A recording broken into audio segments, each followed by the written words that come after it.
So let's just touch on the overall trade scenario. We're seeing negativity coming through once again. A bit of negativity coming through from the banking sector, it seems. Yes, yes. Obviously with the FCMB profit warning. I think that, we kind of interpret these things in a number of ways. I mean, for one, obviously it was bad news to hear FCMB say that they were going to report a loss for the year. That certainly wasn't our forecast for the name. But I think on the flip side, looking at the increasing maturity of the sector in terms of attempting to address these issues as they arise, of declaring their position, giving indications and warnings of future performance, I think is positive. And I think that we need to also take a step back and look at the whole sector almost as an adolescent, for want of a better sort of parallel to draw, and know that the improvements, while they are ongoing, are not going to occur in a straight line. I think that the view was taken across the board that 2011 should be the year where the line is drawn under all manner of legacy issues, whether that be underwriting, whether it be loans that need to be sold to AMCON. And of course, AMCON ultimately is not a charity and needs to be commercial in the way that it makes decisions to purchase impaired assets. Okay, so Rele, the point is that we're seeing, you mentioned the fact that we're starting to see quite a bit of transparency occurring to the market. We saw UBA also coming out with a warning, and the market expected negative numbers in certain segments of the business. And then UBA's share price rallied quite significantly. Are you expecting the same for FCMB? Well, I don't think that the two banks are in the same situation. I think for starters, UBA, I think there was an expectation of negative news just because of some of the build-up before the profit warning was issued, and there had already been some speculation given the attempt to raise equity, when the equity value was very depressed. So there was some expectation from UBA. I think FCMB was more of a surprise. But the point is that UBA had sold off down to 0.2 times book, which is an extremely low level.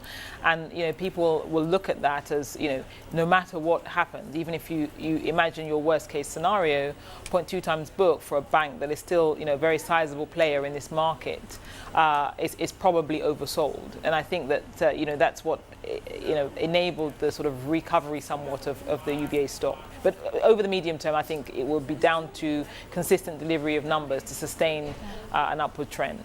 Okay, so what is your favorite pick within the banking sector then, Rele? It seems that as we start to see a little bit of the bad news coming through, and as you alluded to, this might just be the bottom, then you are expecting an overall positive scenario going forward. Well, I mean, we are still constructive on the large banks.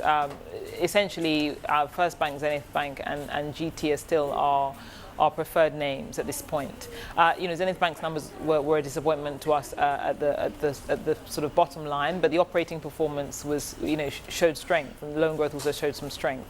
And I think that in terms of positioning, in terms of resilience, in terms of having the footprint and the relationships that enable these banks to keep a relatively cheap funding base, in terms of having the relationships with corporates and relatively safer quality risk assets to be able to drive business without taking excessive risk, we think that these three guys are best positioned, and we still like them over the medium term. I think that there will be other names that come through, but for now, I think that given that we are yet to see that track record, it's probably best to stick with the tried and tested names. Okay, what's also interesting today is that we saw news coming through on the budget and the Parliament passing the 2012 budget, expenditures sitting at 4.88 trillion naira, and various assumptions that they've put in place, $72 a barrel for oil and GDP growth sitting of 7.2%. Are you convinced with these numbers?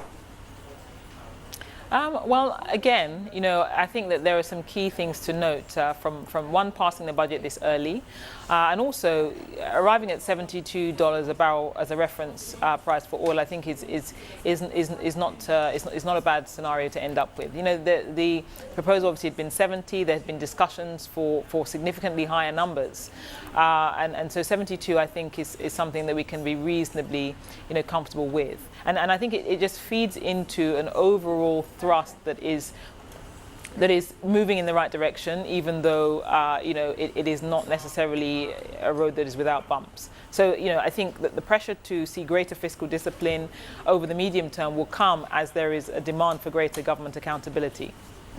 Okay, so let's also touch on what we see on the naira. Pretty much stable is what we see coming through. And I was just speaking to a few emerging market economists a little earlier today, and they alluding to the fact that foreigners are very interested in what's happening in Nigeria. Fantastic yields that are coming through, Rele, for those T-bills in Nigeria, and it seems that it's attracting a lot of appetite from a global level. Yes, and I think the key really is, as long as the exchange rate can remain constant or have some upward trajectory in terms of appreciation, I think that will continue to be the case. I mean, if you're a dollar-based investor and you feel that you can enter this market and pick up yields in the teens, in the mid-teens, and that by the time you're ready to exit your position, the exchange rate will either be at least the same or stronger, then you're getting a return that is very attractive versus what one can find in dollar assets at this time. So I think that we will continue to see that momentum, and any indications of better functioning government will only support that view as far as we're concerned. Okay, so Rele, I mean, with regards to the overall macroeconomic environments, and we know that Parliament is talking about 7.2% growth GDP for this year. And if we do see these kind of numbers, which sectors of the economy do you suspect are going to be outperforming? And I'm sure investors would want a pick at that. Well, I think actually, as you know, 40% of the sector of the economy is in the agricultural space, and I think that the non-oil sector is going to drive a lot of this growth. Now, we are very hopeful, in light of some of the planned reforms in the agricultural sector, to have a direct impact in terms of growth, in terms of inflation, in terms of employment, and then looking at sort of a second round set of benefits as the development and the growth becomes better distributed. Because the reality is that 7.2% is a very strong GDP growth number, but the challenge is that the distribution of that growth and the employment creation of that growth and the attendant development with that growth has not been as optimal as one would like. And I think the agricultural sector is key to that. Now, at present, there aren't many vehicles in the listed equity space to exploit that. But I think that it is key to the momentum in the consumer companies further down the line being sustained, for instance.